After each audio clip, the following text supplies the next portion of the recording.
مامۆستایان ئەو توێژەی کە کۆڵەکەی سەرەکین لە پێگەیاندنی نەوەکان و لەسەر دەستی ئەوان پزیشک ئەندازیار زانا و دانەکان پێگەیشتون.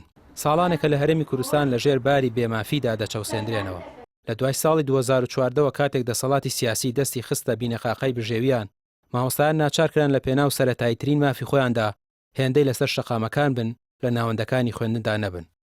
لەم وڵاتی ئێمە پەروەردە لە شکست و لە داڕمانێکی زۆرایە و مامۆسایان و موچەخۆران ستەمێکی زۆران لەکراوە و 10 ساڵ 11 ساڵە پلەبەرزکردنەوەی مامۆسایان و فەرمانبەرانی مەدەنی بە ناحەق وەسەنرا و بەبێ هیچ باگراوندێکی یاسایی و بەڕێنماییەک و زیاتر لە 50 بۆ 60 موچەی مامۆسایان پاشەکەوت کراوە بە ڕێژەی جیاجیا پاشەکەوت کراوە و نەدراوە بە مامۆسایان کە هیچ بنەمایەکی یاسایی نییە و تا ئاسا میکانیزمێکیشان دانە ناوکە بیجێڕنەوە بە مامۆسایان وەتر لێ بڕین و پاشەکەوت و ڕوبع موچە و دەیان ناویان لەم بابەتە ناوە کە لە کۆتاییە موچەی مامۆستا و فەرمانبەر خوراوە و فەوتاوە بۆ یەکە ئەمەستە موزوڵمێکی زۆر لە مامۆسایان کراوە جێی خۆیەتی لەم یادەدا یەکەتی مامۆسایان سندیکای مامۆسایان ڕێکخراوەکانی کۆمەڵگەی مەدینەی ئەو مامۆستانی کە بە هەڵوێستن و سندیکا و ڕێکخراویان هەیە بێدەنگ نەبن لەم زوڵم مستەمەی کە لە مامۆسایان و لە موچەخۆران کراوە.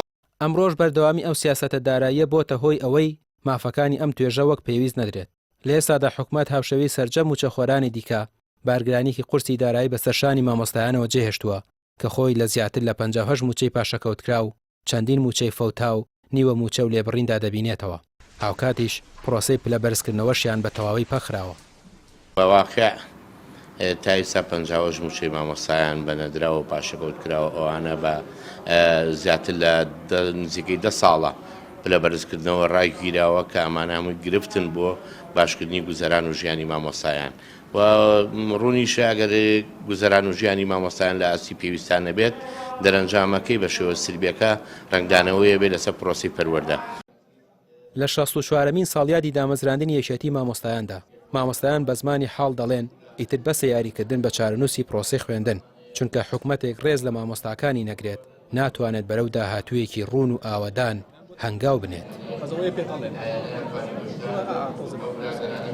ڕامیار عوسمان کەناڵی پێام سلێمانی.